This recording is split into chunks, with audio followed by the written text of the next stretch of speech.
आइए आज हम करते हैं चैप्टर नंबर 14 मैथ्स का स्टैटिस्टिक्स। क्लास 9 के चैप्टर नंबर 14 और क्लास 8 में 10th में और इससे अगर आप आगे भी पढ़ते हैं तो उसके अंदर भी काम आने वाला चैप्टर है। मेरे प्यारे बच्चों, मैथ्स का चैप्टर नंबर 14 है स्टैटिस्टिक्स, सांख्यिकी। सिंपल भाषा में क्या है, इस चैप्टर को पढ़ते ही क्यों है? जो लोग क्रिकेट बहुत ज्यादा देखते हैं, जो लोग बहुत ज्यादा किसी ट्रेडिंग करते हैं, शेयर मार्केट में पैसा लगाते हैं, उनके लिए भी बहुत मोस्ट इंपोर्टेंट चैप्टर है स्टैटिस्टिक्स। इसके अंदर क्या है कि जो हम पढ़ते हैं वो हर तरह के ग्राफ के बारे में पढ़ते हैं। जैसे आपने देखा होगा ट्रेडिंग के अंदर पैसा जो ग्राफ चलता रहता है, लाइन ग्राफ चलता रहता है, उसके अंदर पैसा अप और डाउन होता है, वो अप और डाउन कैसे होता है उसके बारे में पढ़ते हैं। या फिर अगर हम बात करते हैं कि सांख्यिकी के अंदर, स्टैटिस्टिक्स के अंदर, कि जो पैसा है हमारा वो कैसे डाउन आएगा, कैसा ज्यादा आएगा, किसकी मार्केट ज्यादा है, किसकी मार्केट कम है, इन सब बातों के बारे में पढ़ना है तो हमें इस चैप्टर के बारे में बहुत अच्छी तरीके से पढ़ना पड़ता है। हमें अगर हम क्लास के लेवल की बात करें तो लेवल के अंदर हमें इसके अंदर कई सारे ग्राफ के बारे में पढ़ना पड़ता है, जैसे टेलीमार्क्स,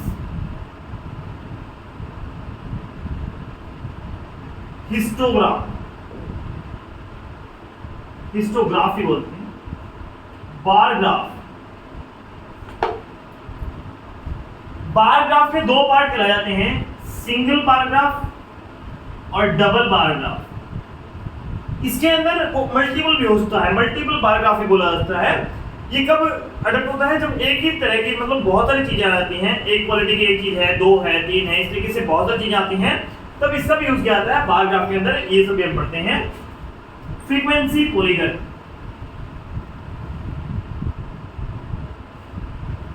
ये एक लाइन ग्राफ की तरह से एक्ट करता है।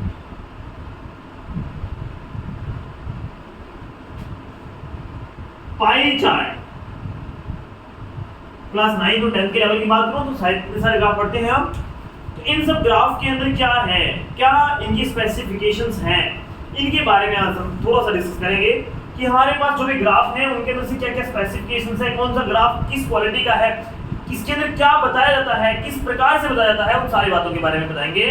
कि ये सब चीजें फिजिक्स के अंदर भी आती हैं। फिजिक्स के जो बच्चे 9th क्लास के मोशन, लॉ ऑफ मोशन या फिर जो भी फिजिक्स पढ़ते हैं तो उसके अंदर ग्राफिकल मेथड के बारे में बहुत डिटेल में पढ़ा जाता है। क्लास 6-7 से लग जाते हैं बच्चे ग्राफ पढ़ने, और यार उसके बारे में थोड़ा सा डिस्कस करते हैं। फिर बच्चों सबसे पहले बात करते हैं टेलीमार्क्स के बारे में। टेलीमार्क्स क्या है कि जब किसी भी संख्या की कोई फ्रीक्वेंसी दी जाती है, असल एक नया सा वर्ड बोला मैंने, क्या? फ्रीक्वेंसी। क्या बोला मैंने? फ्रीक्वेंसी क्या है, इसका मीनिंग। वो फ्रीक्वेंसी किस प्रकार से डिफाइन है। जैसे अब आप क्लास के अंदर बैठे हैं, आप 10 बच्चे बैठे हैं, तो 10 बच्चों के अंदर अगर मैं बात करूं तो 10 बच्चे जो हैं हमारे वो कितने कितने मार्क्स लेते हैं। मान लीजिए कोई टेस्ट लिया गया, आपका 40 मार्क्स का कोई टेस्ट हुआ, किसी बच्चे के 32 आए, किसी के 35 आए, किसी के 40/40 भी आए और किसी के 30 भी आए, किसी के 25 तक भी आए। और अगर मैं बात करूं ऐसे 34, 36, 38, दोबारा से फिर 40 आगे मान लीजिए, और 3, 6, 9 और एक 20 मान लीजिए। क्लियर है ना?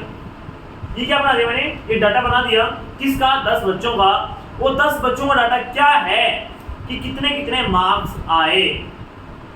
अब इस डाटा को दो तरीके से रिप्रेजेंट किया जाता है। एक तो क्या, सिंगल के फर्स्ट स्टूडेंट कितने, थर्ड कितने, फोर्थ कितने, ऐसे मेंशन। एक क्या तरीका है बेटा, 0 से 10 तक कितने बच्चों के नंबर आए, 10 से 20 तक कितने बच्चों के आए, 20 से 30 तक कितने बच्चों के आए, 30 से 40 तक कितने के आए, 40 से 50 40 से 50 तक कितने बच्चों, ऐसा तो है नहीं ना। तो क्या है, 0 से 10 मेरे बच्चों, 0 से जब 10 लोगे तो 10 को इसमें इंक्लूड नहीं किया जाएगा, 10 एक्सक्लूड है, इससे बाहर है। यहां पर 9 तक की काउंटिंग की जाएगी। एक ही बच्चा नहीं है जिसके 0 से 10 तक में, 0 बच्चे।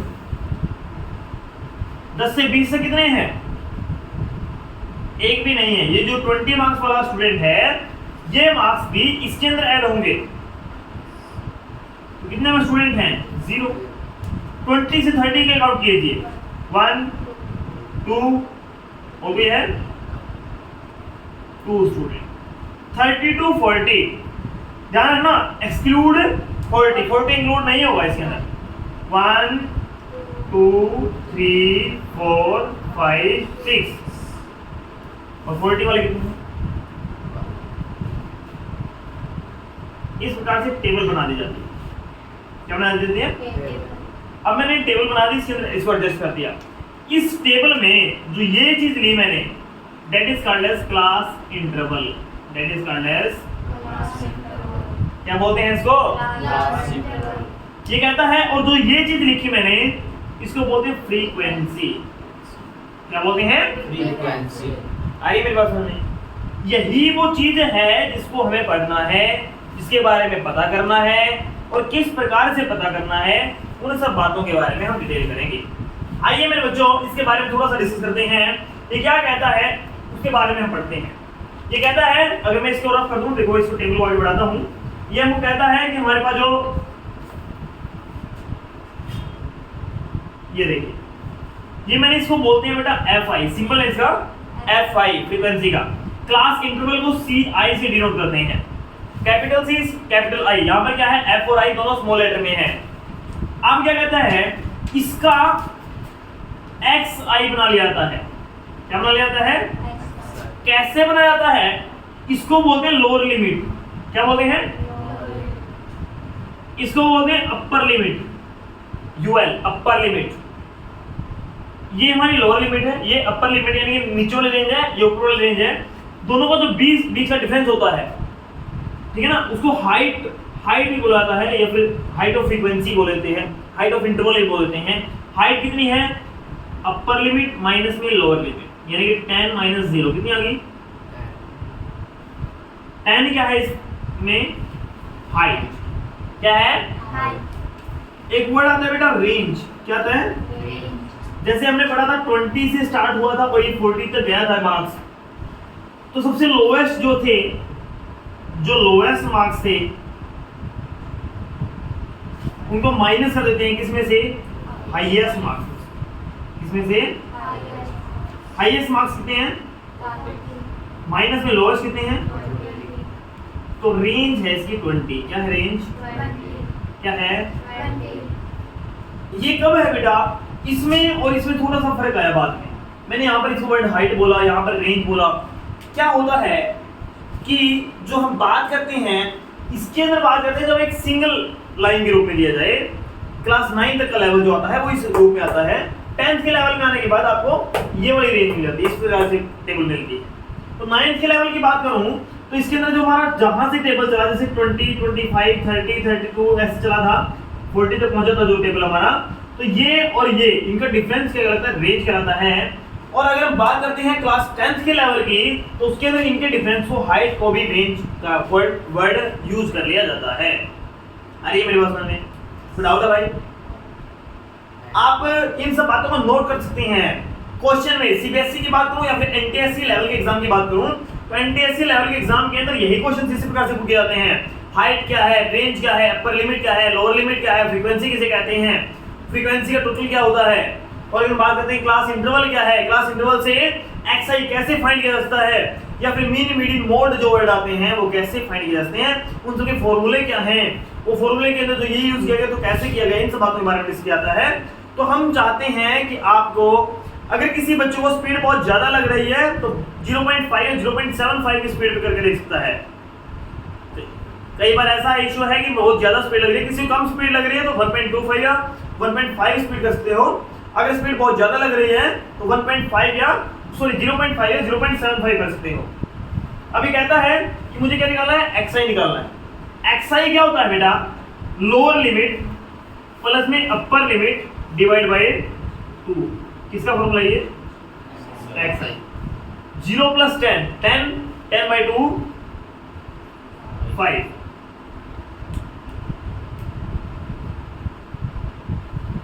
10 plus 20 30 by 2। इनके अंदर सेम डिफरेंस रहेगा, वही जो 10 का डिफरेंस यहाँ पर है वो वहां पर रहेगा, कोई भी फर्क नहीं है। आई मेरी बात सुनो। अब जो FI और XI निकाला था, FI XI क्या है? Multiplication of frequency and interval जो हमारे एक्सआई टर्म है, कोई बात नहीं। 0 into 5 0, 0 into 15 0, 2 into 25 50, 6 into 35 210, 2 into 45 9। Plus कर दें, Fi का प्लस कितना आएगा? 2 plus 6 8 plus 2, जितने आपने लिए थे वही आएगा। इसको डिनोट कैसे करते हैं? Summation of Fi, sigma Fi से डिनोट करते हैं। ये जो सिंबल लगाया बेटा मैंने, ये समेशन का सिंबल है। समेशन इसका मतलब क्या है? समेशन मतलब टोटल सम किसका? Fi का, यानी कि समेशन ऑफ Fi, यानी कि Fi जो टर्म है उसका टोटल सम आ जाएगा सिग्मा Fi। यहाँ पर इसका कोई टोटल नहीं होता, इसका हम कोई टोटल नहीं करेंगे। फिर हम Fi xi का summation of sigma Fi xi कितना आ गया?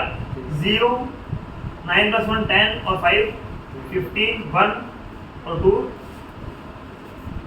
ऐसे कितना आ गया? 350।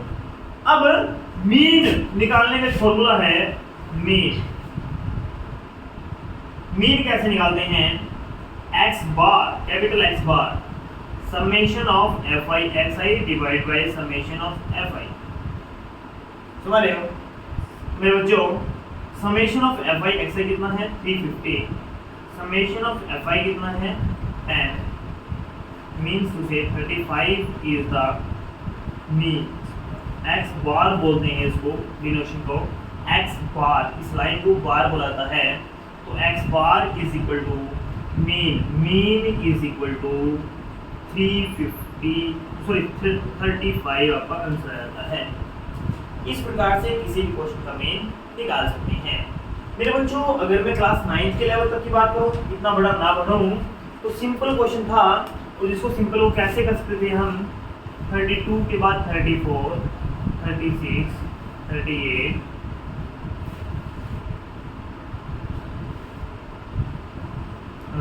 3 4 5 6 7 8 9 10 ऐसे है ना। इनको प्लस कर दीजिए आप, इन सारे टर्म को प्लस कर दीजिए। 8 plus 8 16 और 6 22 26 24 28 33 का 3 कैसे गया? 7 11 40 17 20 23 26 29 और 2 31 और 3 और 2 33 टर्म आ गया डिवाइडेड बाय टोटल टर्म कितनी है? 10। That is also a summation of Fi। ये भी क्या है? समेशन है, Fi का है। डिवाइड में क्या है? सॉरी Fi xi कह लीजिए आप इसको, और ये क्या है? समेशन ऑफ Fi है। टोटल नंबर ऑफ फ्रीक्वेंसीज हमारी 10 है। टोटल जो सम आया 333 आया। तो हमारे पास जो x बार की वैल्यू आ रही है वो कितनी आ रही है? 33.3 आ रही है। ये एग्जैक्ट सी वैल्यू निकल गई। ये सिंगल के लिए बताया गया है भाई। एक फ्रीक्वेंसी 20 की है, 25 की है, 32 भी काउंट हुआ है, 34 भी हुआ है, ऐसे ही सारी फ्रीक्वेंसी काउंट हुई है। इसके अंदर एक एवरेज टर्म निकाली जाती है। ये क्या है? बड़े लेवल पे करने के लिए है। अगर मान लीजिए हमारे पूरे स्कूल में 500 बच्चे हैं, 5000 बच्चे हैं, या हम किसी पूरे गांव का डाटा लिए हुए हैं, पूरे किसी शहर का डाटा लिए हुए हैं, उसके अंदर इन सब क्वेश्चन को सोल्व कर सकते हैं। बहुत इजीली से मीन एवरेज निकाल सकते हैं। मीन का मीनिंग ही क्या है? एवरेज। किसी भी क्वेश्चन के अंदर मीन कब फाइंड किया जाता है? उसकी एवरेज फाइंड करने के लिए। और वो एवरेज हमारा क्या डिनोट करता है कि वो क्वेश्चन करना कैसे है। आप हमारे साथ बने रहिए। जो ग्राफ आपको मैंने दिखाए हैं, इन सब ग्राफ के बारे में डिटेल में हम चर्चा करेंगे। इससे पहले आज तक हमारा टॉपिक हमने डिस्कस किया वो क्या था? मीन था। आई होप आपको समझ में आया होगा। Thank you and have a nice day.